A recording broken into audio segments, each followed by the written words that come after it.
Welcome to Pep Talks with Jeannie. I'm your host, Jeannie Pepper.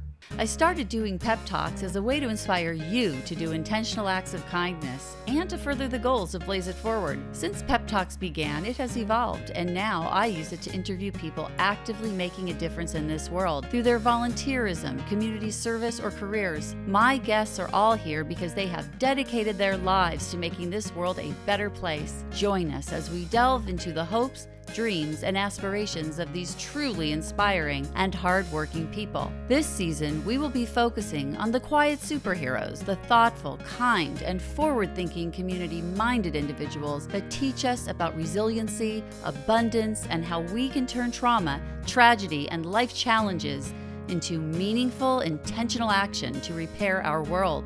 Welcome to another episode of Pep Talks with Jeannie. Welcome to Pep Talks. Our guest today is a music executive with a big story to tell. I'd like to introduce you to David Nathan. Take it away. Hi. I'm David Nathan, longtime music executive, and now, proud father of Jack Nathan and the pre or deceased Jack Nathan, and my daughter Drew Nathan, and proud stepfather of Connor Kogan. So I live on the East Coast, and I'm here to talk a little bit about Jack and his mission and message and vision of what he believed was a better world, and or what was going to be a better world rather, and the loss that we've suffered and what we're doing on his behalf. So tell me, can you talk about what happened to your son so we have some context? Yeah. And I want to learn about Jack too. We want to know about this mission and message because it sounds like your son was somebody that was on the verge of becoming and doing Yeah. and being.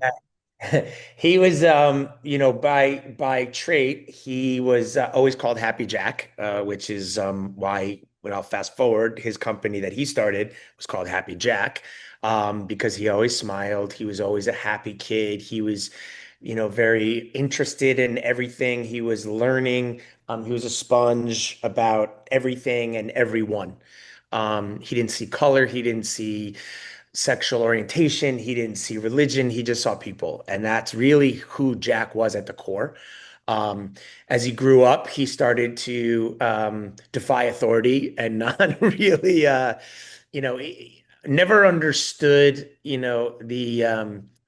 the concept of school in the sense of, you know, discipline and that kind of sense. And even to the point where he wrote his college essay was about how they put too much time and energy into test scores, and not about the person. And when you're interviewing a 17-year-old or a 17-year-old is taking a test, they're very different than a 22-year-old that graduates college and goes out into the world. And Jack's whole thing was, you have no idea who you're investing in. You have no idea, what kind of person I am. You should look at that as opposed to my test scores and how I do in school, because you want to be the post Jack, not the pre Jack, meaning the post college education. Unfortunately, we never got to that space. So with Jack, we did get it. We did get there with my daughter Drew, who we'll talk about later, I'm assuming. But yeah, so Jack was 6'3", gorgeous kid. He was in commercials. He played sports. He was essentially the glue that kept all his friends together. He was that middle person who, if somebody was having problems, he brought people together. Did he fight? Yeah. Did we fight? Yeah. Did he do things that he shouldn't have? Did he make stupid decisions? Of course he did. He was a teenager. But ultimately, Jack became less about athletics and more about art and music, and really kind of found his way, went to the University of Denver. He was a rising junior and came home in COVID. He had created, if I back up for a second, he had created a company called Happy Jack, or he didn't have the name. He just created a clothing company in school. He was an artist and was making designs and like whimsical creatures and images and all these different kinds of things. And sold him out of his dorm room and sold out of everything. And everyone was like, you need to make this like into something. And he was a huge mental health advocate. From the very beginning, he always, like I said earlier, he believed in trying to be that voice for kids who couldn't use it or were afraid to use it or didn't have one. And he was always that type of person, um, way beyond his years, just kind of, I'd like to think that he took my grandfather, the way my grandfather looked at life. Um, and Jack really adapted that. My grandfather lived to 99 and 11 months, just one month short. But when Jack came home for COVID, he locked himself in my ex-wife, his mom's basement, and just created and came up with this thing. And one day he came upstairs and he was like, "I got it. I'm creating this company. It's called Happy Jack." And which obviously was perfect. Um, and when he started to explain it, his whole thing was, I want to create this community for the misunderstood. I want to be that voice for people who are afraid to use it, but who need somebody to speak for them. And I want to make money and I want to give it away. And I was like, well, it's not such a great business model, but we'll figure that part out after. And I said, well, where do you want to give it? And he said, I want to give it away to organizations and foundations that do good. But I also want to make sure that the money is going to the right place. In other words, not donating it to, and I won't use any specific foundation or cause, but there are a few out there that you donate money to and it goes to salaries and it goes to expense accounts and it goes to other things, back office stuff, and not where it really needs to go. And Jack was adamant about that. So he launched his company, Happy Jack, on I think June 7th was the date that he launched it, and he immediately sold out of everything. Overnight. His first $1,000 that he made, he donated to Child Mind Institute, which focuses on kids who suffer from any type of mental health issue and really works directly with them. And he was off and running. And Father's Day weekend, we were in Connecticut because we live in New Jersey, and we were in Connecticut at my parents' house. And we were walking on the beach, and he said Child Mind Institute reached out to him, and they want to do an exclusive deal with him. They believe in what his mission is and his message is, and I said, "That's amazing. What's the problem?" And he's like, I don't want to be exclusive. I want to give money to everyone. I don't care who they are. I want to, whether it's kids with cancer or breast cancer awareness or, or mental health organizations or organ donations or any of that kind of stuff. I want to be able to give where I want to give, and they're pigeonholing me. And I said, well, so what's the problem? And he said, nothing. I just wanted to tell you. And I said, well, there's no problem. And so from that day on, he was already searching for different organizations, different foundations, different places to donate his money. That was June. That was whatever, second week of June, and July 2nd, he went to a party down in the southern part of New Jersey, in Marlboro, New Jersey, late at night. Called his mom, said he was staying there. It was probably about midnight. He was going to stay down there because he didn't want to drive back. And I guess late at night, at some point, he took what he thought was a perk that somebody gave him, and it was laced with fentanyl. And so Jack went to sleep and never woke up. So it was, you know, I always ask the question to the doctors and to the medical examiner and to all these people, how does it work? How did he die? And they explained to me how fentanyl works, which I didn't really know at the time.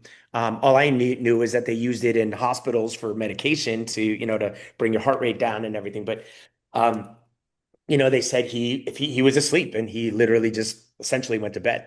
And they found him in the morning, and the rest is history. So they say. But so my wife or my ex-wife and I took over the company, and we've never changed our imaging. We've never changed Jack's mission and message. We've altered color schemes a little bit, but we've never changed the characters, the sayings, which I love. And, we've added things to it, but we've kind of tried to stay right on target. And since its inception, we've donated probably close to $350,000 to different foundations, charities, organizations. Again, not all mental health related, but that's the main focus. And so that's kind of the quick overview. It's not, although it's not so quick, that's the quick overview of Jack and where we sit. And we have a foundation today, and we've done great things and great, you know, um, collaborations and partnerships, and but it's not enough. It's not enough. Yeah.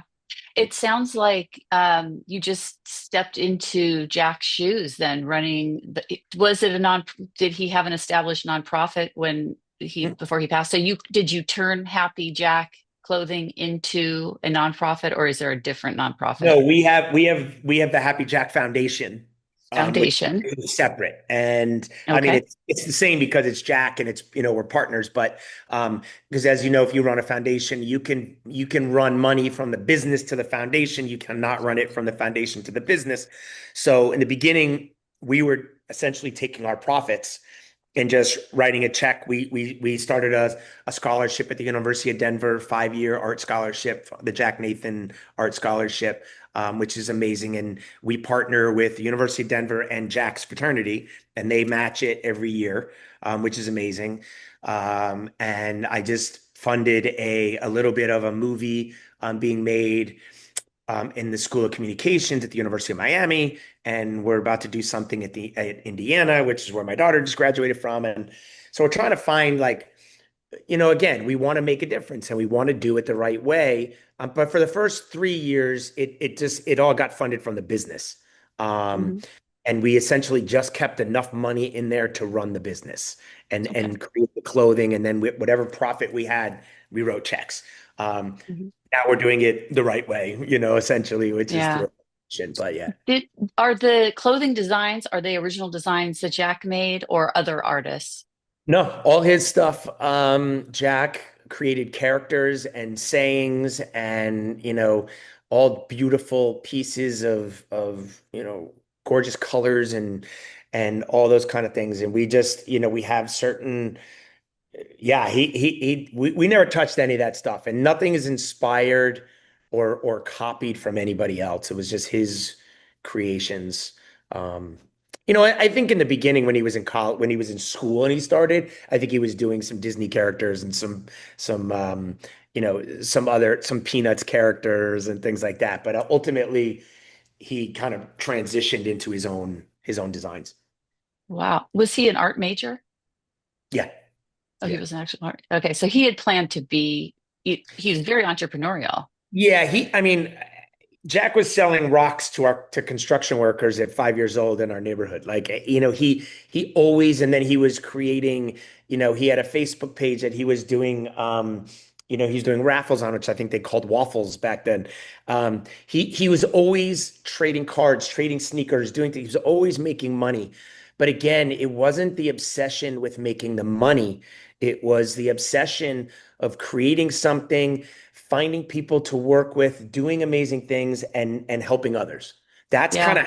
of that was his whole, how he looked at everything was, what can I do, to help so and so. And I remember once he's like, Dad, when the only reason I say this car is because this is what he said, which is like, when I pull up to your driveway in a Ferrari and I throw you the keys, take the car. And I was like, Oh, I don't need that. And he's like, yeah, but that's my way of saying thank you for you, to you for doing everything you've done for me. And hmm, he was just very like old different school and thinker. very different. And yeah, yeah, Really, again, way he had beyond. a very mature viewpoint of the world. I've heard that actually there was a young man who passed away the same week that Blaze was murdered, and right here in Orange County. And his mother, Kim Turner, started with his dad a foundation, which, based on the letter he left after he passed, he said that very similar to Jack's sentiment about that we are focused on the wrong things in the society. We Yeah, aren't focused on helping people. We're focused on being Gordon Gekko. I mean, so it's interesting that these are very sensitive people, yeah. and very, very charismatic people, it seems Oh to yeah, me. he was, and he was just, what I love is that he was just very forward thinking and just, but Very. not selfishly. Like he really wanted to help other people. And, people are like, well, where would he, we just celebrated five, he would have been 25 and last week.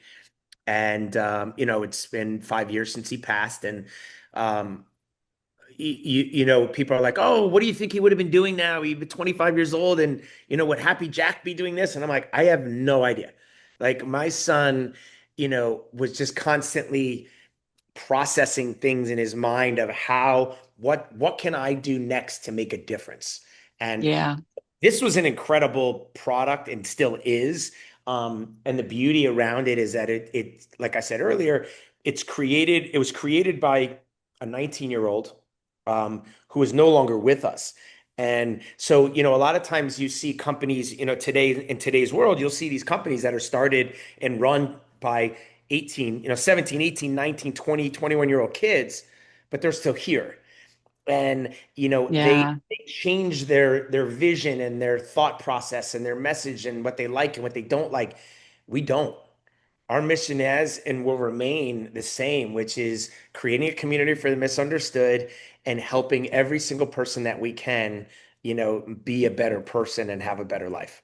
At this point, so we're going to show some pictures now of Jack and his life and the beautiful things that he created, because that I'm gonna was walk you somewhere right now because I want to great. only for 1 second while we're on this because Yes. um if Let's I see what you fall, I'm got for me. literally going up a spiral staircase. So if I That's fall, I great. apologize. Yeah, no But I falling. do want to show you two things. So this is one of Jack's paintings that he created. Oh, So wow. yeah, Wow. so Oh, very so close to cool.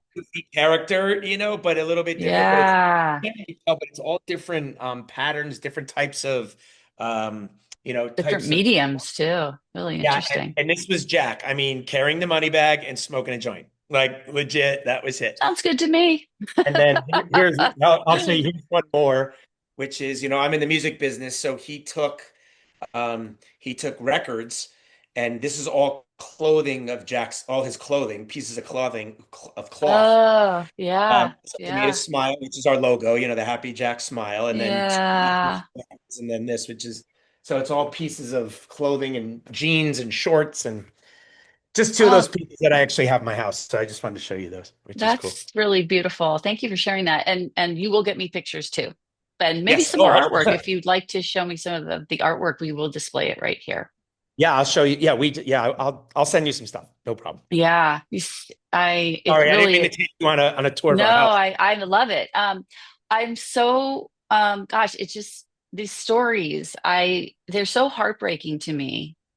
But I question, and I don't know about you, I question these short lives that these kids had, these Yeah. creative geniuses, these ambitious souls that wanted to make a difference in the world being taken so soon.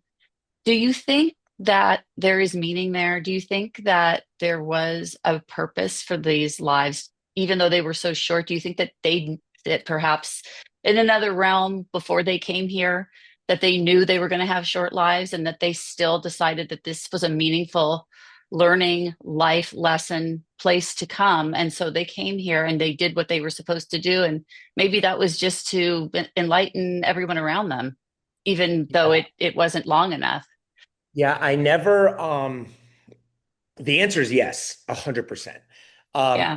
The backstory is I never thought that. I never believed in my life that people were here for a reason, things happen for a reason. And Me once too. once yeah, once that happened, we were on, I think we were on Z100. We were being interviewed by Elvis Duran, and we started talking. My Jack's mom and I, Brady, and Brady said that there's a reason why this happened, and it was the first time she said that, and I was like, I listened to her talk, and she speaks very well, and she said there's a reason that Jack spent 19 years here, and that's it. Like it was meant to be the way, maybe not the way it happened, but it was gonna happen, and you know, kind of was able to launch his company, was able to, have his friends, make an impact on people, know his grandparents, know his sibling, know, all these things that allow you to move to the next space in life. He experienced, and gave us the ability to do that with him. And I was telling you before this, like my wife, she lost her 5-year-old daughter. Um, you know, so people ask us all the time, and I think about it all the time, like is it better to lose someone at 19 or better to lose someone at 5? The answer is neither, obviously, but at 5 years old, you're just like you haven't really done anything in life, and at 19, you have. And Yeah. Jack did a lot in his 19 years with and impacted a lot of people's lives. And so when I think about it now, I think that yes, this was predetermined. And he was like, it's almost like that 27 Club, in the music in like entertainment and music industry. I don't know if you've ever heard of this, but I there's haven't. there's all these Oh celebrities yeah, all the people that died celebrities at 27. and Yeah. artists, music artists that have died at the age of 20. Yeah. Yeah. And I do know there's about all that. these, yeah, there's all these conspiracy theories that say that they've made deals with the devil, and like, they said you can do anything you want, but by 27, you're gonna die. And so Mm. do what you want to do now. And so maybe it was predetermined, and maybe there was somebody that said, look, you got 19 years on this earth. Do with it what you will, but make a difference. Yeah, yeah. I share your sentiment on this before this happened to me, and Yeah. even for years after it happened. When people would say things to me like, "Oh, it happened for a reason. God has a plan." Oh, I would be so angry when I would hear that. Like, what the hell are you talking about? This wasn't a plan. There's no plan that evil people or that drug dealers with fentanyl are supposed to be on in this sphere of reality and interact with our children and cause their deaths. That's no plan. There's no God that would want that. But you know, I've come to become a much more spiritual person as a result of this, and I don't see the world as concretely as I used to. Right. And perhaps that's just part of coping with such a tremendous loss is not and I don't want to rationalize what happened or you know but one important thing that I did learn from a book that Blaze wanted me to read that I never read while he was alive. It was by Mitch Albom, and it's a book called Have a Little Faith. And there's a story in there about a rabbi who lost his child at 5 years old, and he's asked by Mitch, why, how do you still believe in God after this? And the rabbi says, oh, of course I still believe in God. God gave me this child for 5 years. What a gift. What a Yeah. gift that I had her in my life for 5 years. So after reading that book, I started to think about Blaze's life differently, really differently. Like, this wasn't just about Blaze. And this was about the whole universe of things. And in this reality, everything is true and everything is false. So Yeah. you have the choice to decide what is real to you. And what's real to me now is that I had 19 years with my soulmate. And, I don't think it's all about me and I don't think it's all about him, but it sure got me off my tuchus. Yeah. And I haven't stopped since he died trying to get his message out there, just as you have. Listen, you've done incredible things, and like I said earlier, when you reached out to me, I was like, I know who that is. Hold on a second, and then Oh, obviously, I dug a little bit, wow. and I remember seeing the story, and hearing about it. Whether it was because it was the East Coast and it was Penn, or it was something, I don't remember I just remember the impact of the story. Yeah. Um, how I'm sorry to say this, but how horrible it was, and what Yeah. the outcome of it was. And so I'm thankful for people like you, honestly. Like it doesn't, Thank you. am I like, am I more of a fentanyl advocate, or an anti-fentanyl advocate? Yeah. I mean, but I really for the first 3.5 years, first 3 years, we never first not probably about the first 2.5 years actually, we never talked about how Jack died. Um, Mhm. we were literally on Good Day New York on Fox, Good Day New York, being interviewed.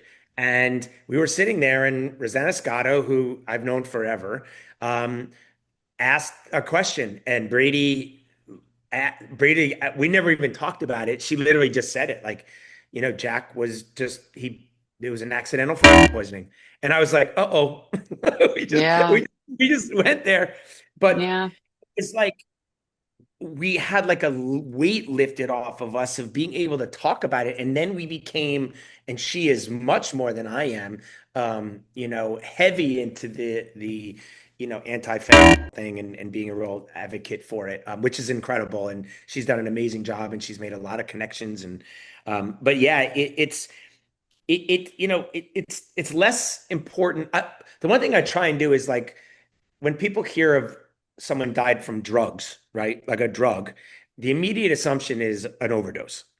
And they committed suicide, right? And so we're very careful in the fact that we say, like, this was an accidental poisoning. Like, Jack he didn't do drugs. Like, he smoked weed and that was it. Like, he wasn't that kid.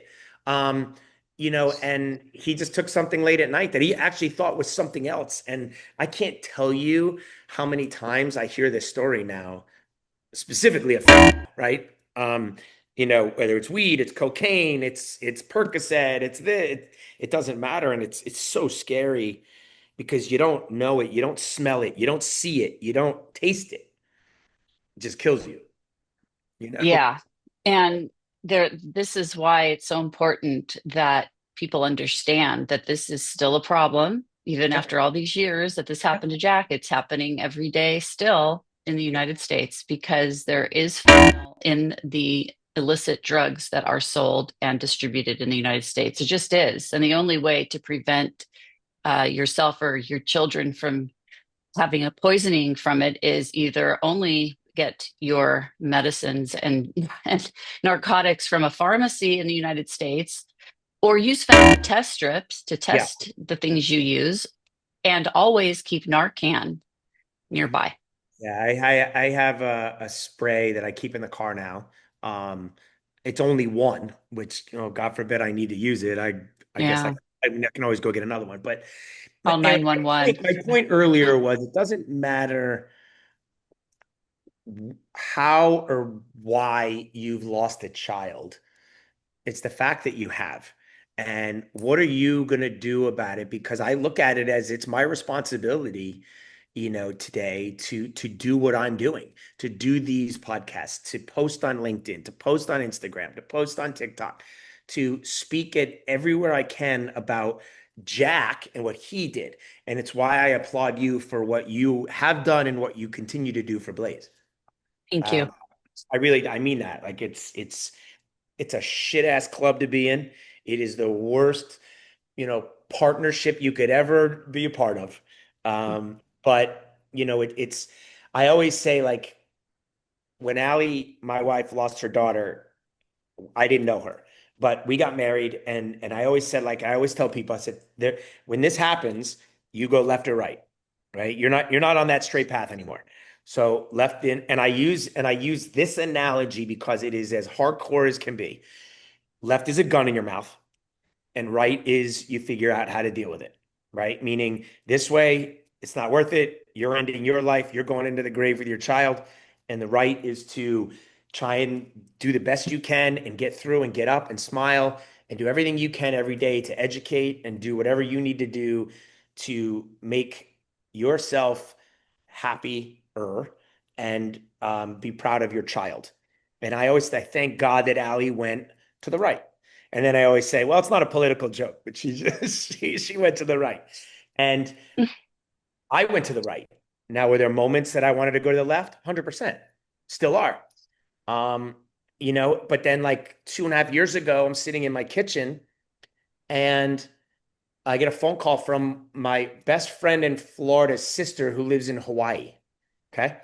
And she calls me, and she's like, I didn't answer the phone. I was like, oh, why is she calling me? Oh, it must be a butt dial. And she called me back. And I'm looking at my wife. I'm like, I need to pick this up. I don't know why I need to pick this up. Pick it up.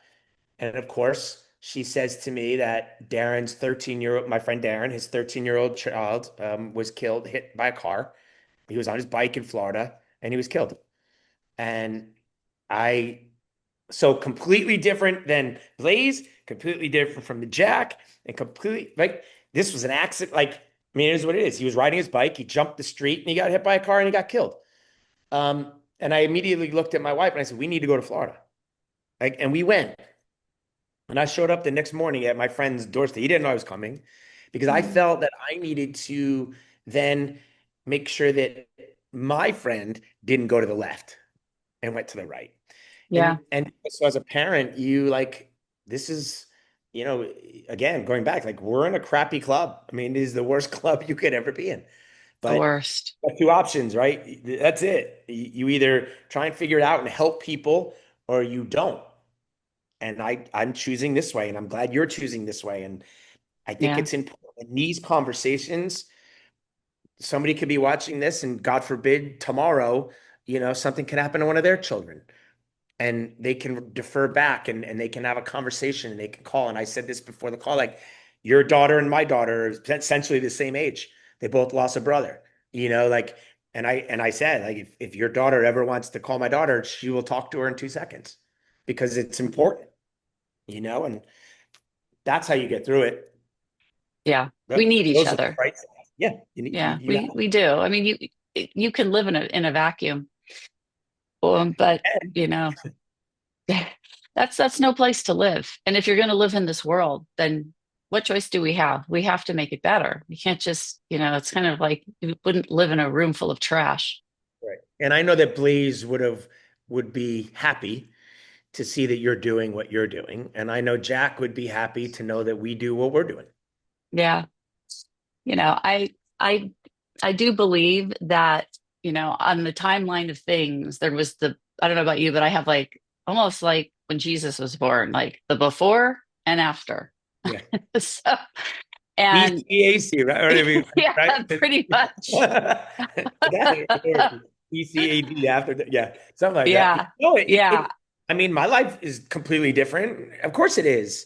Do I Yeah. still It'll have the never be same the things that same. I do? Yeah, but it's, I thought I always am. I've always been known to be the one who smiles all the time. I'm always like joking around, and I've definitely even in the last year, honestly, I've seen a difference in me, and I don't like it. Mm. Like I don't like that I'm not. I've changed a little bit, and maybe it's because I'm just looking at things, differently now. It's maybe it didn't hit me for a few years that I really did lose my son. Who knows? Yeah. Did your son, did he understand your job as a creative job or as a entrepreneurial job? Like how do your kids see what you do? And can you maybe tell the audience what it is that you've done with your professional career? Yes, so I've been in the music industry for 30 plus years. I was one of the first employees at Republic Records, which is arguably now the number one record label in the business for the last 10 years. Um, my I was either I was partially responsible or a huge part of careers of Taylor Swift, Ariana Grande, The Weeknd, Florida Georgia Line, Amy Winehouse, worked with Elton John, Billy Joel, a bunch of others. Not yeah, there's some good artists in there that people know. Lord, who's now making a comeback, and I think that, like any job, I think my kids, look, did they get the perks? Yeah, they went to every concert, they went to Mhm. every TV award, they went to the Grammys, they went to, all these things. And they enjoyed that part of life. But I was very uh I always made sure that they came with me to events where they saw me working. And Mhm. it wasn't just about going backstage and meeting the artists and hanging out with them and doing all that stuff and the red carpets and all that stuff. It was a job, and my Yeah. job was to make sure that my artists got their songs on the radio. They got their videos played on the video channels back in the day. When they were on tour, they did meet and greets and VIP packages and all these things. And I brought branding partnerships to them and that was the job. And yeah, was I a financier? No, I didn't. I wasn't a banker. I wasn't a doctor. I wasn't by Yeah. the way, all of those jobs are great in their own right. I never wanted to be a doctor. I never wanted to be a lawyer. I wanted to be in entertainment or sports. That's it. Um, a funny story very quickly is one time I took my daughter and all her friends to a Taylor Swift concert at the Prudential Center in New Jersey. Um, and again, they went to everything. So, maybe they were a little jaded and they sat down and in what I thought was amazing seats. And I always tried to put them on the side of the stage, kind of like in the 100 level, not on the floor, on the 100 level, because then you can see everything, right? You're close enough where you can hear. Mhm. And I sat down and I looked at my ex-wife, who was my wife at the time, and she like mouthed to me like, "Your daughter is, I'm gonna kill, like I'm angry at her right now. I'm gonna kill her." And I was like, "Drew, come with me." And so she thinks she's going backstage. I take her, I hold her hand, we go. I brought her to the back corner of the venue at the Prudential Center, the worst seat in the entire place. I said, "Sit down." "Why are we sitting down?" I said, "Because do you think all these people that are here want to be in these seats?" And I don't know. And I said, "Well, are these good seats?" She's like, "No." And I said, "These people are happy to be here. They're just happy to be here." And I looked at her and I said, "If I ever hear or see you complain about a seat location again, you will never go to another concert." And to this day, she's 22. To this day, she has never, ever complained one more time. And she is so appreciative of every time I ever get her tickets to anything, whether they're paying for them or not. Yeah. And it just goes with what you like. Did they respect what you did? Did they understand what you did? And that to me was not just a parenting lesson, but it was a lesson about life and like where you are, who you are, what you have, and to be appreciative and thankful for anything you get. And that's how Yeah. I've always lived my life. That's how my parents taught me, my grandfather taught me, and I Yeah. tried to teach my kids that. So yeah, It but sounds like it sounds like you had a lot of passion for your work too, oh and that yeah. you did it feel like work? Does it feel like work? You're still doing it, I assume. I mean, now I'm managing. I consult a bunch of artists who are trying to become the next big thing, Oh, yeah, and yeah. I manage a couple of artists that are on the verge and growing and building, and one of them's exploding right now, which is great. But it's different. This is when I had the opportunity when I left Republic to go work for a couple of very big artists and their management companies. I didn't want to do that. I wanted to kind of go back and develop and brand and grow from the bottom. Um, Maybe that's stupid, because the money's not there. I don't know, but that's what I chose to do. And every day you learn, every day you learn something. Whether you choose to apply it tomorrow is the difference between certain people, right? Um, and I love what I do. Uh, I wish it was a little bit more fruitful right now, Mm. but um, and I'm trying to do other things. And again, I'm running the foundation, and I'm doing, you know, mental health advocation, and I want to start. I started to kind of develop Happy Jack Entertainment, which would have been the first ever mental health record company, focusing on the artists and their mental well-being. Oh, And that's great. yeah, and so I kind of put a pin in that for a second, only because, I really got to raise a lot of money in order to do it. You can't just kind of bootstrap it. If you're going to do it, you Yeah. got to. So I'm still playing with that, and I'm working with artists now who are doing like frequency music, which is changing brain waves and proven like it changes your mental wellness and your mental health and mental illness and everything that goes in it and how you look at things, and which is a whole new world. Um, Yeah. Interesting. and it's still, it falls into the mental health space, which I love. So Yeah. I've It just is become a much bigger popular. advocate. That's Yeah.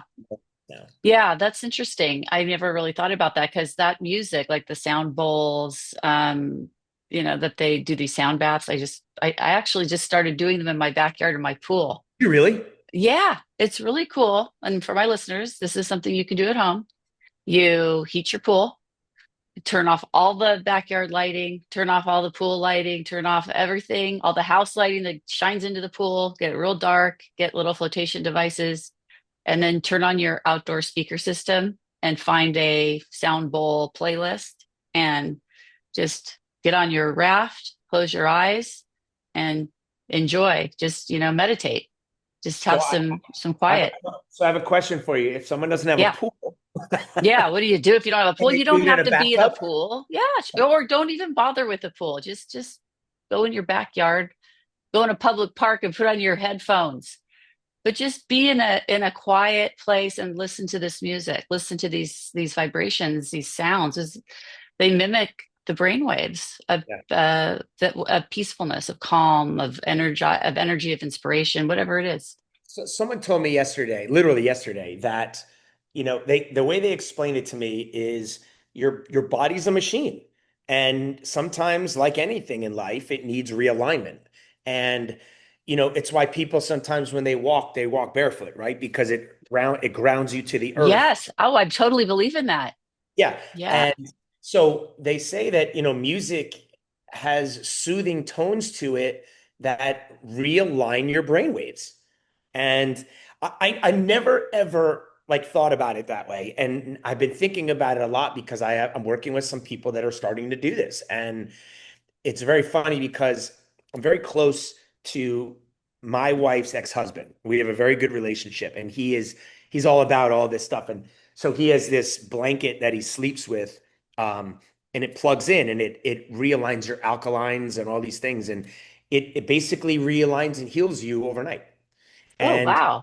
he's like, you got to try this. And I'm like, I don't want to get electrocuted. And he's like, no, it doesn't work. It's such a low level of power that it couldn't.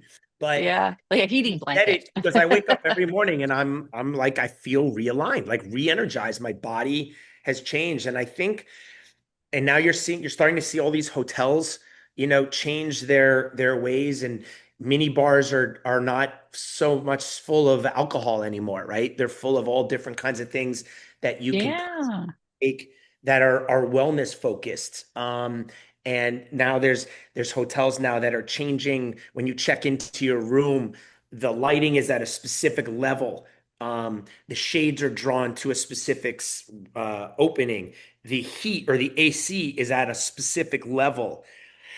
These are all things proven to be able to change your brain waves and your mental wellness to allow you to kind of decompress.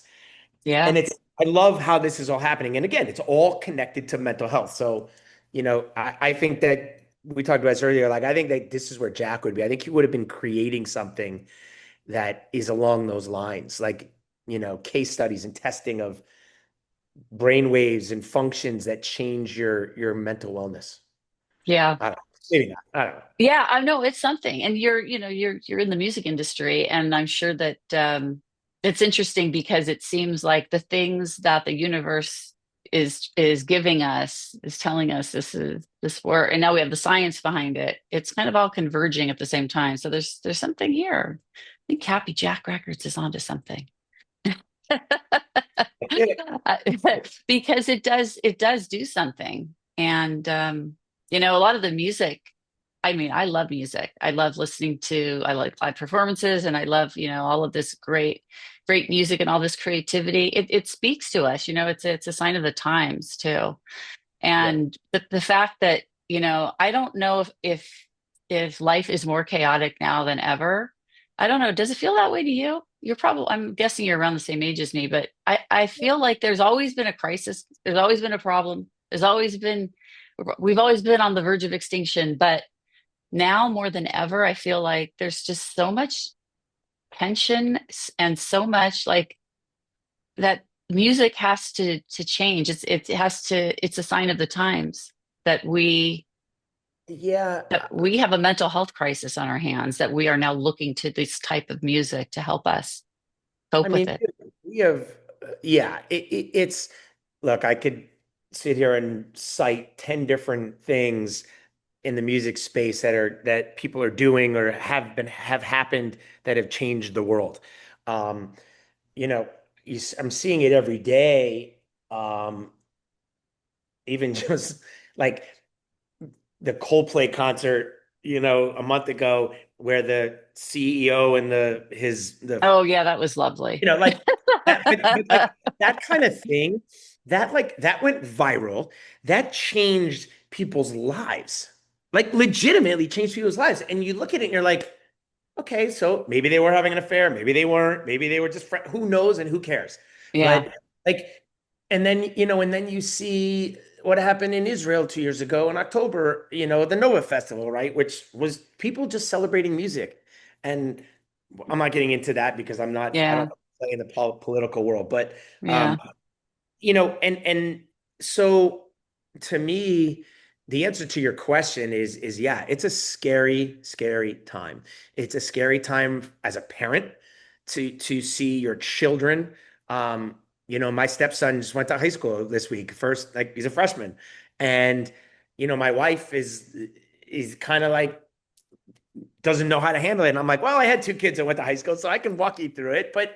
And he's doing great and he's happy, but like it's a different world today. You have to worry about somebody coming into school with a gun. You got to worry about, drugs happening in your schools. You got to worry about a kid who walks home by themselves. You got to worry about the kid who's on the e-bike and who goes across traffic and gets like there's so many things because life has changed and moved forward from a scientific way, from uh just every single aspect of life has changed. And I think someone asked me the other day, like, how was your summer?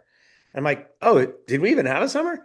Like, it's over. It's fall now. It's 65 degrees here in New Jersey, and it's beautiful, but summer's over.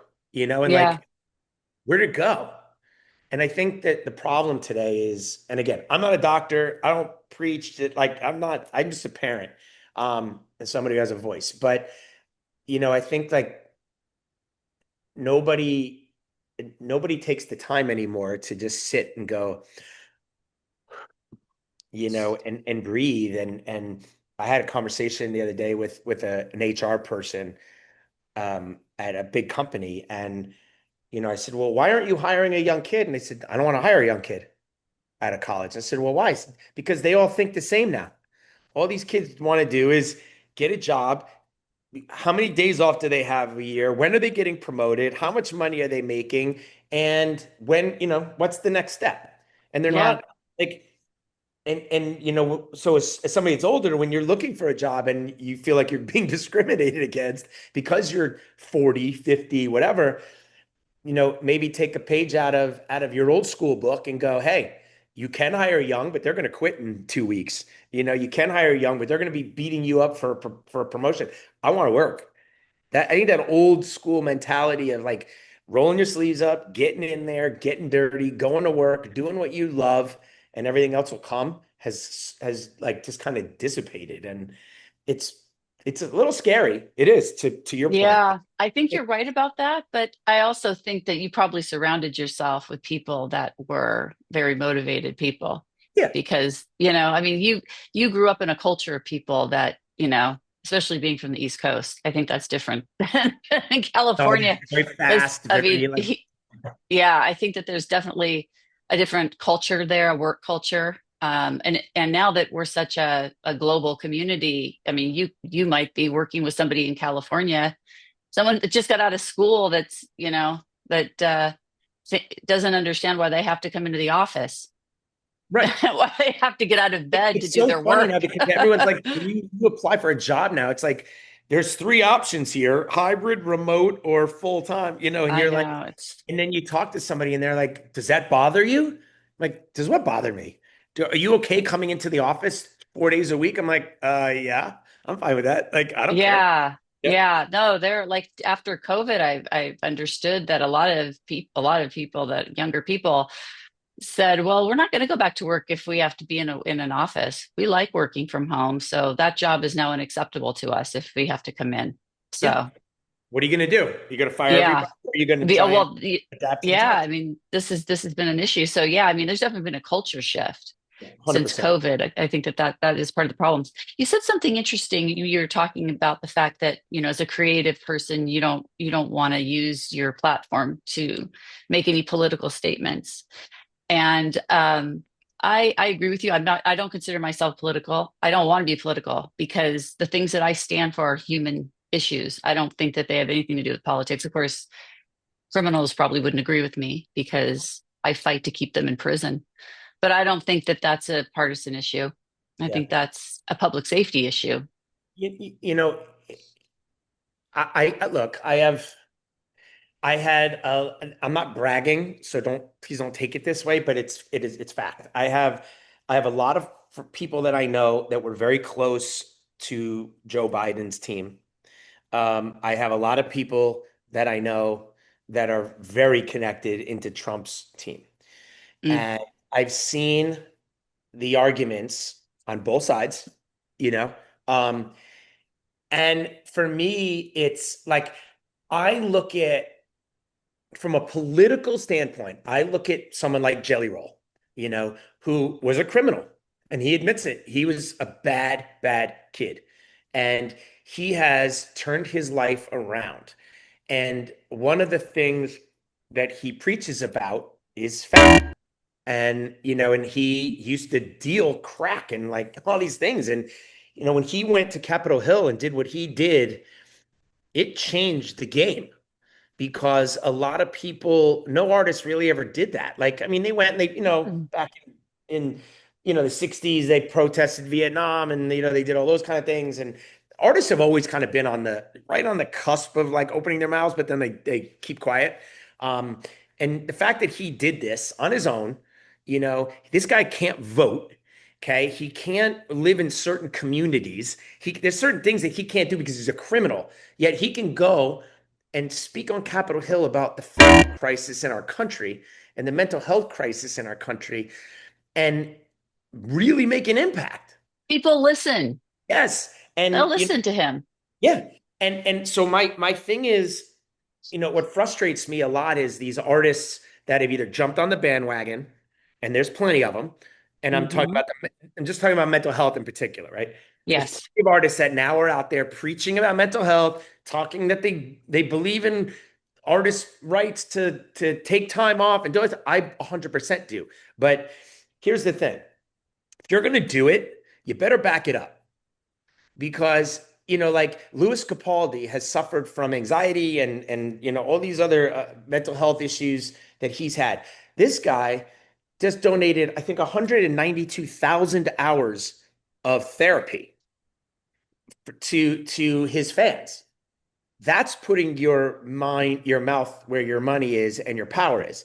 Um, Wow. Noah Kahan has started a whole foundation because he believes that these kids today can be helped and educated and touched in a way that's going to make a difference. My point to all this is if you're going to open your mouth and you're going to say something, you better back it up. And the problem is there's too many artists that are just chirping, like chirpy birds, right? Everybody, and then they don't do anything.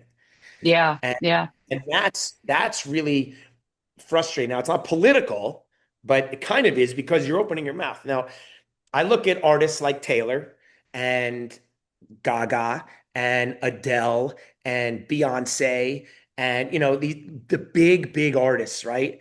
And I call them they're movers, meaning if Taylor goes and tells her audience, her fan base to do something, even if 1% does it, it's a Right. movement. It's a movement, Mm. right? It makes a Um, difference. and the artists, they're role models, whether they like to believe it or not. They're role models, and they have a responsibility to their fans. And when they don't do it, and then they go out and they preach or they say something, it's a really bad thing because their fans just look and they go, well, so and so said this, but then what are they doing about it? And then you sit here, Yeah. you like, oh my God, did blah blah blah do anything? And the answer is no, and you can't find anything. Um, so that really bothers me. But I use Jelly Roll as the example because I think this is somebody that knew what the issue was, knew how to address it, and knew how to make waves, and he did it, and it was incredible. Yeah. And Yeah.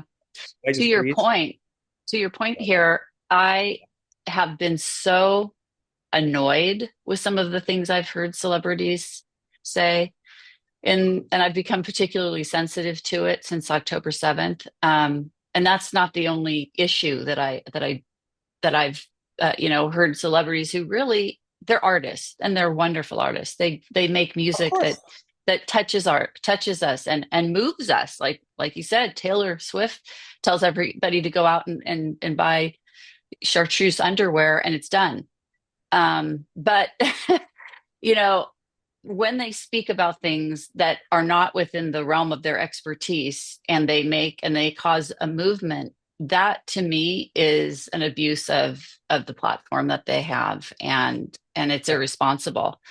But there's really nothing we can do about it, other than maybe make them more aware of the fact that before they decide to make these statements or take positions on things, that they actually can can deliver. They can Yeah. deliver, an educated response to questions about their position, and not Right. just, And again, I'm not saying that you have to get up on your soapbox on Capitol Hill and start screaming at the president and Senate or Congress. I'm right. talking about making saying something and backing it up. And again, like Louis Capaldi did, he has an issue. He's sick. He has problems, and he's trying to, influence what he has to his fan base. And he's doing an incredible job. That's amazing what he's doing. It Look at really is. 92,000 It's hours. really Like that's insane. it's really something. And this is like, these are the kind of stories I didn't know about that. And these are the kinds of stories that we need to hear about. Like Lewis should be on a podcast telling everybody about this and what motivated him and how it makes him feel, knowing that he's helping so many people with this. And these are the stories that we need to hear. And that's why I do this. I mean, people ask me about, why are you doing something that's not generating income for you? Because I don't know if my audience understands this, but this is a passion project. This does not fill my tank. This drains it. But it fills a different tank. It fills my soul, because It feels a better tank. it fills a different tank, and it gets me up in the morning, and I go with that tank full of positivity. Because for me, the media that is available to us generally is so full of negativity and amplification of messages that are dangerous, that are foolish, that are, and especially now that we have 17-year-olds that are journalists on TikTok educating the public on current affairs. So, there's been a shift Yeah. since, social media has come on board. And I'm sure you've seen it in the music industry. I'm sure that, you've had to adapt to how you market the artists that you represent, because now there's not just one way that we learn about music. We don't just learn about music from radio, you know. No, as a matter of fact, That's that's over. like that's that's radio was always the was number one, right? Uh, Yeah. and now it's like number three, and Yeah. and it's not as important. However, like Odyssey, who owns tons of radio stations around the country, they do this show every year. They've done it at the Hollywood Bowl. It's called We Can Survive, and every year they do. I think the first one they did was for breast cancer. I think then there was, I can't remember the second year, but this year it's mental health. And they're doing it in New York, and there's huge artists that are coming to it. And I'm very good friends with a lot of the people at Odyssey. And, I've gone to them, and I actually have a call right after this because I'm trying to find a way to get Happy Jack involved somehow. Now they have their big foundations that they work with and NAMI and all that kind of stuff, which is great. But again, going back to the very beginning of this call and this conversation, is Jack wanted to be able to take money and give it directly to something. Yes. And unfortunately, this is proven, like NAMI, they're huge. They're enormous. So the most of the money has to go to paying salaries and doing things that allow people to do other things, right? The messaging, but it's not going directly to the cause, and that bothers me.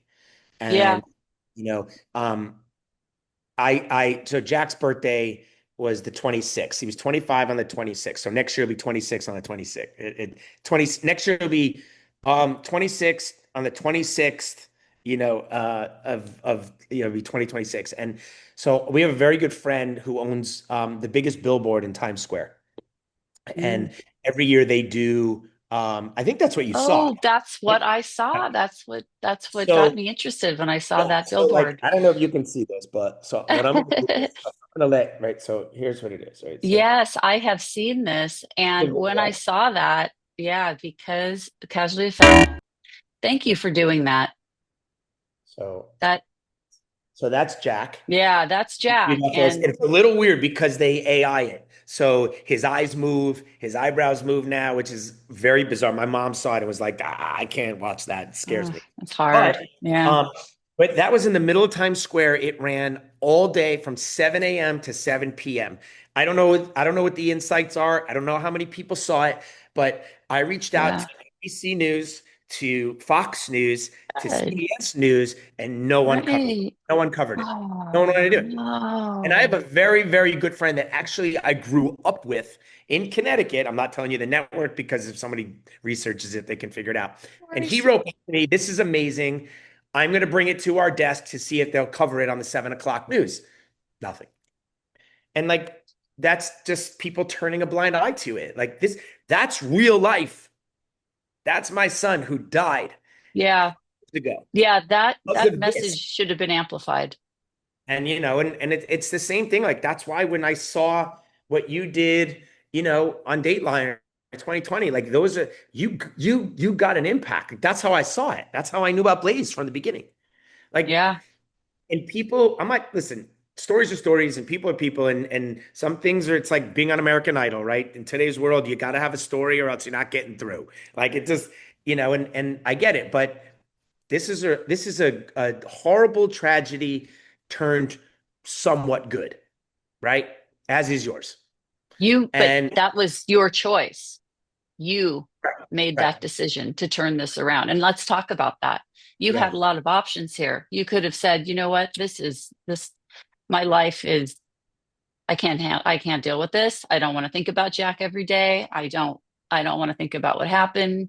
I want to go forward. I'm going to let this go. A lot of people do that. I have seen that. But you decided to take a stand. You decided to do something meaningful with this. Why?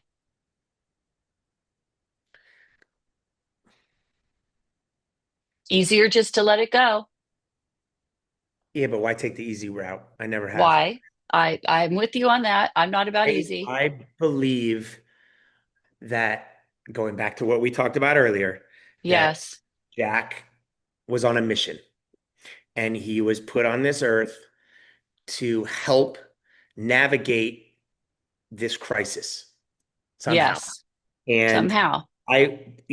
shame on me if, as Jack's father and Brady as Jack's mother, don't take the story of what happened, because Jack didn't die of a mental health issue. Okay. Nope. Jack died because he made a mistake taking something that he shouldn't have taken, not knowing what he was taking. But that doesn't change the fact that what Jack stood for and what Happy Jack still stands for today is about mental wellness, mental health, and mental illness, and making it all and everyone around it better people and a better place. And helping to align people's missions, messages, and visions of how they see the future together. And Yes. that's why I do what I do, not because Yes. I need people to feel sorry for me because my son died, or Right.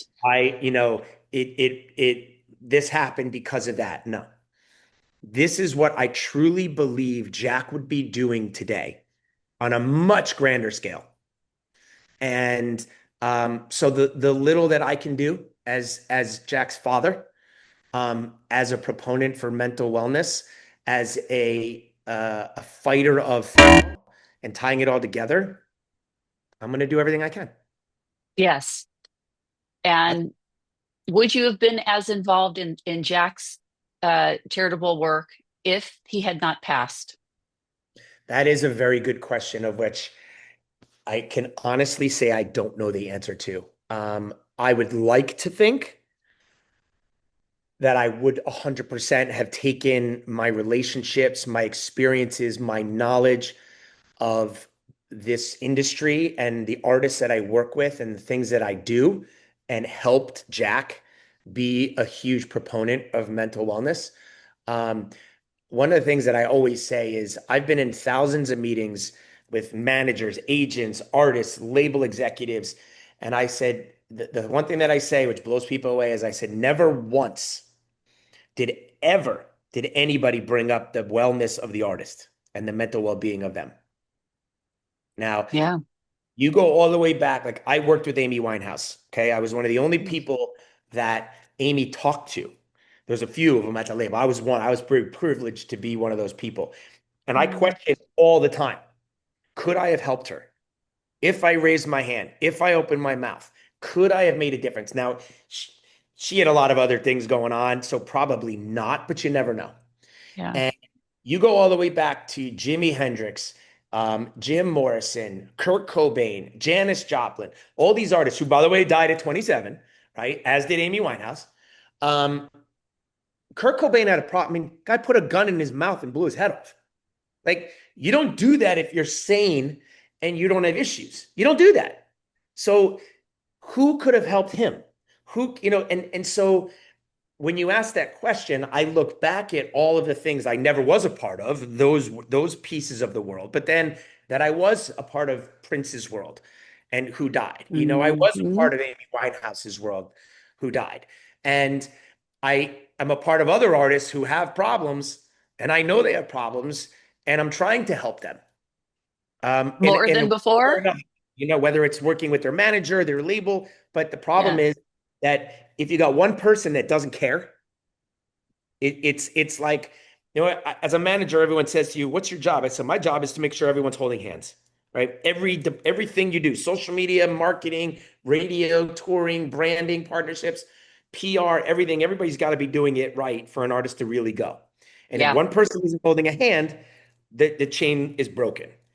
And it's the same thing. So if you got five people on a management and label team that want to help X artist, and there's a manager that is going, there's no problem.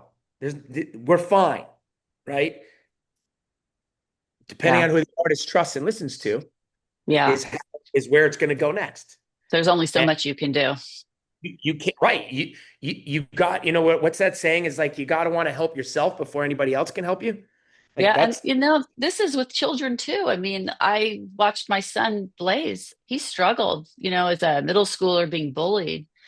I was worried he would take his own life. I really was. And, there's nothing I can, I can't be with him every second of the day, every minute of the hours. So I just asked him, I said, "Have you ever thought about it?" And he said, "No, I haven't." And I said, "Will you tell me if you ever do?" And he said, "Yes." And I said, "Promise me you will tell me so that I can help you if it ever comes up." And, I actually got a phone call from him. I don't talk about this very often, but I think that this might help some parents. So I'm going to talk about it. But I got a phone call from him his first year of school, and he wasn't at UPenn, far away from home. And it was in the middle of the night, and he was very depressed. And he called, and we got this phone call at midnight, and we didn't know. That's never a good thing. You need a phone call. I think it was even like 12:30, and it was on a weeknight. And, I picked up the phone, and he was hysterical.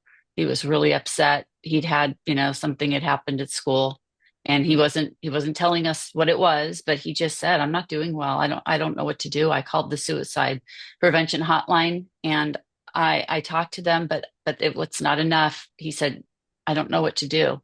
And I said, "Okay, I'll be there as soon as I can." And I was with him 12 hours later.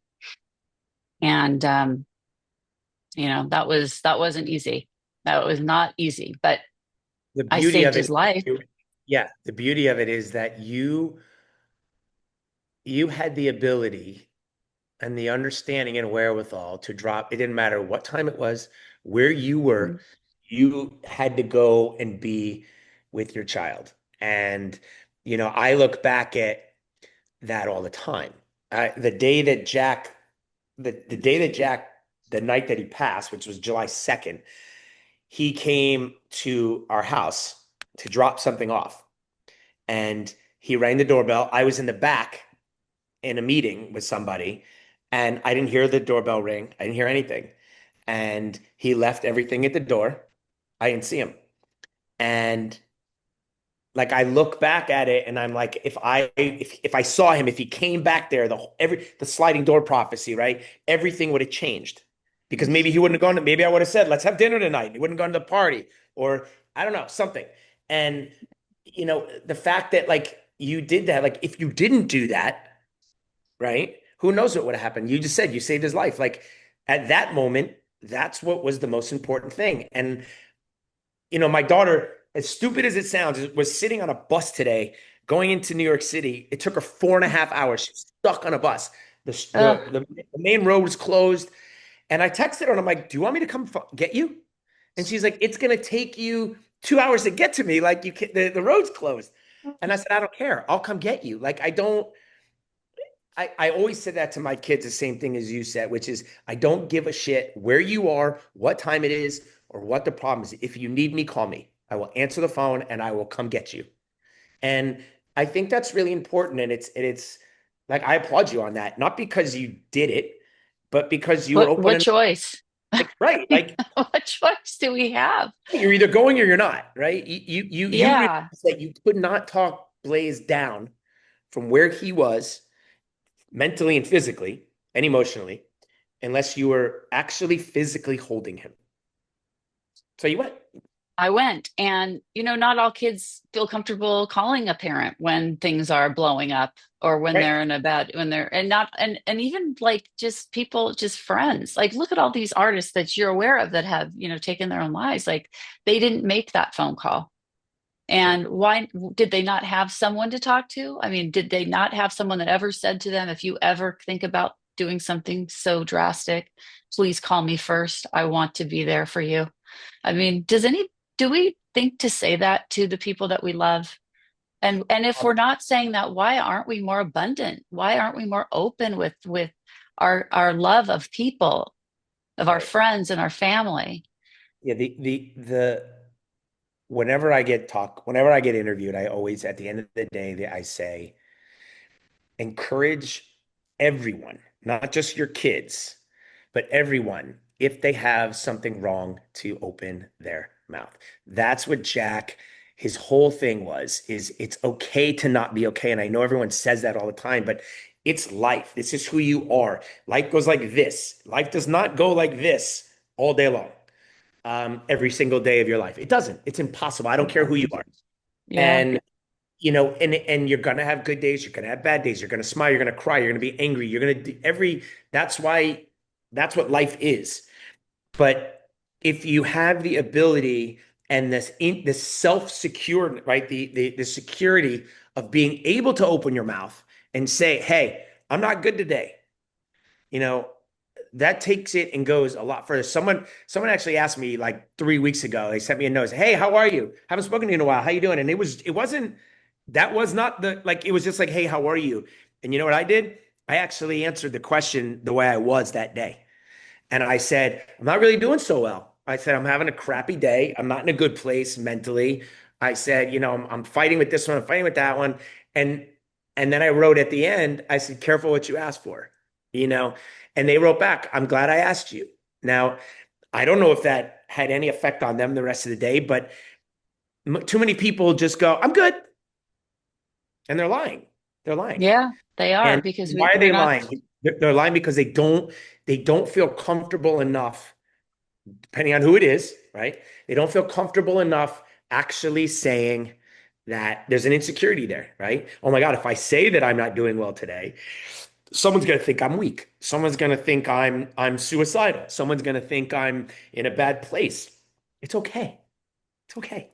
Yeah, we have to Open. normalize this. We really do. And as to NAMI, you mentioned that, the work that they do. And I have to say, when Blaze was, having these issues, and, being in a school like UPenn, or any really rigorous academic program like that, you're going to have a high percentage of these kids are, if not suffering from some form of depression, the stress alone can be just really overwhelming. And as a parent, I felt that it was my responsibility to learn how I could help him. And NAMI has some fantastic programs that are peer to peer programs to educate parents on what to look for, what the signs are, and what to do, and to be a supportive group. And my husband and I, we took one of these peer-to-peer classes with probably about 20 other parents that were, and not just parents, there's some of them were children of people having mental health crises.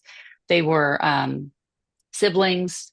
There were a lot of different kinds of people in this room with us. And I learned a lot about mental health and the fact that here I was a college graduate who took psychology classes and thought I knew everything about mental health. My husband studied psychology as his major in college, and neither one of us really understood what was going on or how to help our child. But we thought we did because we are educated people, right? But we didn't know anything, and we didn't know how to best support our son. And that class and the people that we met and the advice that we were given was priceless. And I would have to say that anybody that is experiencing a mental health crisis in their family, regardless of who it is, if you think you know how you can best support your loved one or your friend, you're wrong. Unless you're a psychiatrist or a psychologist or a mental health care professional, you don't know what you're doing, and you're Right. not best helping your loved one until you learn. And it's funny because I always say that. Like I preface I'm not a doctor. I'm not a professional mental wellness advocate, or Hmm. anything. I'm telling you from my point of view how I feel as a parent who's lost a child, as an advocate for mental wellness, and just how I feel. And it's merely an opinion. And you know what they say about opinions, right? And but I'm not like I've dealt with people that, some of Jack's friends that I'm like, dude, you need help. Like, I get it. And there's no shame in it. Go talk to somebody. I go to therapy. My wife goes to therapy. My daughter goes to therapy. My ex-wife goes to therapy. Like, therapy is not a bad thing if you take advantage of what there is to offer. If you Yeah, use therapy just to blah blah blah and spend, $200 or $150 and sit in someone's office for an hour 3 times a week, then yeah, it's not going to do you any good. that's But right. you utilize it, and you open and respect it. Um, I'm very worried about this generation, especially like now because now it's changed. Now it's Gen A, right? It's Oh, is shifting that what back. it is But now? Gen A is like under Mm. 13, right? And there's this couple in our town, but and they're going through some major stuff. Guy's been arrested a bunch of times, and there's like all these things going on. There's an affair happening, all this stuff, and they are making this public now on YouTube, legitimately on YouTube. Yeah. And Wow. I was watching this with my wife the other day because we know everyone in town know, like it's one of those Wow. things. It's like a And soap opera it's live. absolutely disgusting. It's disgusting. But these are grown adults, and there's kids involved. There's kids involved from three sides, right? Yeah. Because you got family members, then you got immediate kids, then you have the kids who there's something going on in this family's kids. Oh And boy. all I said to my wife yesterday was, this is absolutely horrible because it's not doing damage to the adults. It's doing is you talk about bullying, you talk about all this shit that's going on in all these everywhere in this country and probably in this world. These poor kids got to go to school today, right? You know how many parents have seen this? You know how many things it's going viral like all over the place? And every kid is like, oh my God, I saw your dad, I saw your mother, I saw your uncle, I saw your aunt, like it's Wow. when Jack died, I didn't want to, for a little bit, I didn't want to go out anywhere in our town because I was worried that everyone was going like this, It's whispering such a and all. shame. Because it's your town. And unfortunately, there was a drug involved. And, then the stories start. Oh, this happened. Oh, this happened. And I kind Oh, of I had a conversation of all people with my rabbi, who I love and is the most amazing person in the world, and who knew Jack since Jack was 4, and he knows my daughter since she was 2. Like, and he's part of our culture and our family. And he's like, you can't. He said something to me. He's like, you can't listen to all this. It's noise, and the yes. noise gets louder and louder and louder if you don't turn the volume down. And meaning, if you let it hit you, it's just going to get louder and louder and Yeah. louder. Wise words. Well, that's why he's a rabbi. And I took that to heart, and I talk to him all the time still. And there's every once in a while I still think like somebody's, because obviously with Allie, Yeah. she lost her daughter. So now it's like the two of us are until when Jack died, it was like, and we were married, everyone was like, oh my God, that's the couple that lost 2 kids, and who loses kids? Like, and but you can't, if you let it bother you, you're never going to be able to go do good. And I let that go a long time ago. Am I still angry at Yeah. Jack? Yeah. Am I still angry at the situation? 100%. Am I frustrated that I couldn't do anything about it? Billion percent. But you can, like I said earlier, you have two options, right? You either continue down this path of you're angry and you're mean and you're nasty and you're frustrated and you hate everybody and screw that kid and I know who did it and I'm going after that family. Or Yeah. I remember when it happened, and Brady said to me, because I was like, I know who did it. I know exactly Oh, you did know the the exact person. pill. I know where it was. I know Oh, everything. oh, And I went after them, and Drew, my daughter, was like, we're going down there to, and Brady said to me, like, we had a civil lawsuit, and we settled, like, whatever. But I remember Brady saying to me, because I was like, I'm taking this to the fullest extent. I don't care. And that's when I was hmm angry. yeah. And it's like, Jack wouldn't want you to do that.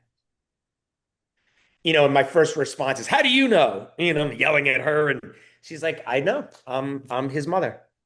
I know that he's not that person. And so, and by the way, there's people that are in that crew that have pieces of art, one of a kind pieces of art that Jack made. Oh, And I want him back. wow. I want him I back. don't blame you. I want him back.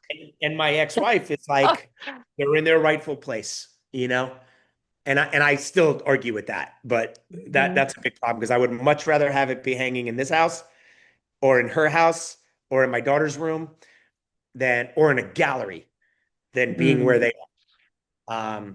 But it is what it is, and I can't. You fight the battles you can fight, right? That's Like, heart. That is heartbreaking, though. I feel for you. That would bother me too. I so understand part that. of me every day thinks like, because again, I know the kid I know who they are, Yeah. and I know people that know them, and I could get to them, and every once in a while, I will send a DM, like I'll do, Yeah. which I probably shouldn't, and I probably shouldn't even be saying this, but Yeah. Okay, I don't do. say it, but let me put this out there into the universe. Maybe one day these people who clearly their son made a mistake and something terrible happened, something he couldn't foresee at the time. But if they have this artwork that would make your family so happy to have it back in your possession, if they did the right thing, if they did something really kind and returned it to you, maybe there'd be a special place in heaven for them one day. Maybe, maybe, and I Maybe. don't. I listen. I don't think this kid maliciously gave Jack No, this drug. I don't. I actually, to his defense, don't believe that he knew. Um, of I think it course. was luck. It was Russian roulette. It was There was a possibility. five There pills. always is. Five pills were handed out. They were all tainted. Ugh. Jack got the one that had it more. That was the lethal, components that ended Mhm. his life. The other four didn't. I wasn't there. I don't know that part Yeah, of it. we don't know what happened, but It is what it is. So again, yeah, can I, am I angry and mad about it? Yeah. Do I think about it every day? Absolutely. But my job now is to make sure that that doesn't happen again. That's all. yeah, that's right. That's right. And it's going to take a lot of parents, and not just the parents who it's happened to. It's going to take a generation of parents to teach their children to educate, and it's going to take, schools to educate. a society to stop the import of this drug into the United States. I think they're working on that. It's one of the things I actually like about Trump is that he actually did when he opened his mouth and he said he was going to do something. He's doing it in terms of the borders and shutting down, you know, the pathways of this drug coming into our country. Yes, But because it is one good thing that is coming out of securing our borders is that there will be less fentanyl in our country and less chance of innocent people, of children, 19-year-olds, college age students, people on the brink of starting great lives and contributing so much. There'll be less of this poison here. yeah, So, I mean, yeah, I'm all about saying something positive about what's happening here. People don't like to talk about positive things when it's coming from somebody that they don't like, or that, like, I don't think anybody, I don't, well, actually, I shouldn't say that because there are people in my family who have a love affair with Trump. And I'm not political. I'm not going to say either way how I feel about this issue, but I'm just going to say something good is coming out of it. There are some good things that come out of every situation, right? yeah. It was my mother and my father. My dad just passed away, but which gives me a little bit more comfort knowing that my dad and my son were very close and they're Mm, not together, so I'm good there. yeah. But my mom, like most, whatever. My mom despises Trump, hates him, and that's as political as I'll get. But when I do say to my mother, "What is he doing good? What is he?" And then I say what I just said about, at least Yeah. look, he's making a difference, on the borders, and that's important to me. And then she's like, "Okay, so I'll give him that." And Okay. look, That's something. he's never gonna win the battle. Too many people No, or love him, no. and it is what it is, and that's life in politics, right? This Yeah, is what. that's why we don't get into that because, I'm not a political person, and I'm just going to keep saying that because I don't want to talk about politics. I want to talk about issues I don't and either. how we can improve the situation. Yes, I agree. And you're doing it. You're making a difference. I Who are heard you? about you. I saw that advertisement in Times Square, and if I saw it, a lot of other people did too. And it says something about the severity of this crisis when a father would do something like that to bring awareness to this. And it also says something that our media outlets were not willing to cover the story. And that is what I am here for, to say we've had enough. We've had enough negativity and not using opportunities to educate and to bring positivity to this world, to our society, to show our society that there's more to this place than just crime, than just political situations that we have no control over. There's more to this world than that, and there's more to it than celebrity romances and and reality TV. There's more to it than that, and if we want to amplify these messages of hope and to inspire, like what you're doing, You keep just this going. you gotta keep going, We and just have to keep doing it. yeah, I'm not doing this for the celebrity. I'm not doing this meaning me being a celebrity. I'm not doing that. Like I don't care about that. I care about, and I know that I speak for Brady when I say this, that if we can help, Jack's whole philosophy was if you can help one kid, you've created, you've, what did he say? There's a whole thing that he says, like, You've oh if, well, it's very Jewish, yeah, if you right? created, if you help one kid, you've made a difference. If you help 10 kids, you've made change. And if you help 100 kids, there's a movement. And Oh, that's amazing. what Jack From looked a at. And teenager came up with that. yeah, and that's how it is. Like, if you can help one kid, you've created something. Like you've done it. But if you can help that one kid, and then I always remember there was a commercial when I was a kid, for Breck shampoo. If you remember Breck shampoo. Oh, yes. And I'll tell you the ironic part of this in a second. But and it was the first time I ever saw from a marketing perspective the chain link effect, right? So it was a commercial. It was a girl, and she had to spread the word about Breck shampoo, and she said, it helps me here, blah, blah, blah. And then she goes, and I told a friend, and then they told two friends, and then they told two friends. And it was like this box that just went like this, right? And it just kept getting Yeah. bigger. And I always remember that because that's the power of a voice. That's the power of something. And ironically, when I was at college, I ended up going out on a date with the girl whose father owned the company, like they owned Breck Shampoo, which was very funny. Of But I course. always it had nothing to do with that. I just remembered the thing. Um, but I remember that commercial, and that's what this is. That's how Jack looked at it. If I can help one kid, this kid helps another kid, and then no, you go from one to two, two to four, four to eight, eight to 16, 16, 32, 32, 64, and you just go. And by the time you turn around, you've helped 1,000 kids indirectly. So beautiful. That's a That's big. that's that's really huge. That's really huge. Um, is there anything else that you'd like my audience to know about Jack, about your charity work, about your foundations? Well, our website for the company is Happy Yes. Jack's. It's Happy Jack World or Happy Jack's World. You could do the yes or not. Okay. HappyJackWorld.com.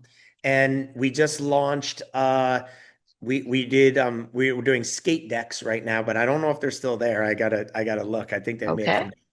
But we have the classic collection of Happy Jack stuff. The just the logo, and then we have hoodies and sweatpants and t-shirts and baseball hats and pins and stickers and all different kinds of things that are amazing. So go there. I can't wait till the day where I'm walking. I always say this: I'm walking down the street somewhere else in this world, and I see somebody coming at me with a Happy Jack hoodie or t-shirt or hat on. That's when Amazing. I will know that we've made a real difference You because know, there's it's some. going to happen. It's going to I happen. know. Yeah, I mean, it's happened actually in with the work that we've done. Amazing. Every once in a while, someone will send me a message and say, "You're not going to believe this. I was in Las Vegas and I just saw a bumper sticker on a car that said Blaze It Forward." Which, Well, how if about this? you Let's know, let's let's challenge each other to support what you're doing. I would love to try and do a collaboration with you. So, it's funny you say that because I just wrote that on my pad, collaborate. And um, we're going to talk about that after we finish this interview. yeah, But yes, you will see some of that. just because Blaze had a different path in life than Jack doesn't mean that you can't, that they wouldn't have been friends. Oh, I I think they would have loved each other. and there's a foundation in Los Angeles called I think it's called Charlie's Song, and I don't know if Hmm. you know it, but I haven't heard of it. yeah, it's the same kind of thing, and we've done some stuff with them, and um same thing, and this kid was like he was an influencer and but like a micro influencer, but he was growing. Yeah. We met the parents, and um they were like everything they told us. I was like, this is Jack. Like those two would have been best friends. So and what that's what I've been finding is a lot of these kids have very similar things in their lives.